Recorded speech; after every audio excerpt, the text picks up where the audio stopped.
ولو أننا إذا متنا تركنا لكان الموت راحة كل حي.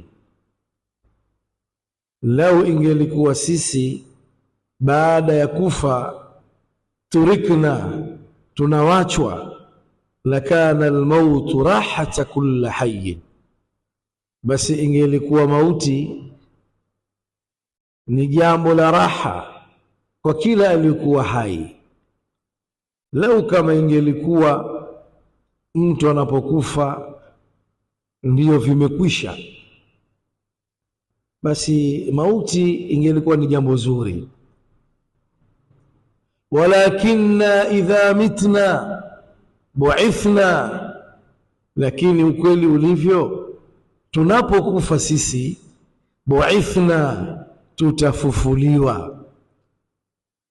Wayasalu rabbuna an kulli shay'in, na Mola wetu atakwenda kutuuliza kutokana na kila kitu. Baada kufufuliwa kutakuwa na mahkama ya Allah subhanahu wa ta'ala. Mwenyezi Mungu subhanahu wa ta'ala atuwafikishe tudumu katika ibada. Wa sallallahu wasallam wa baraka ala nabiyina Muhammad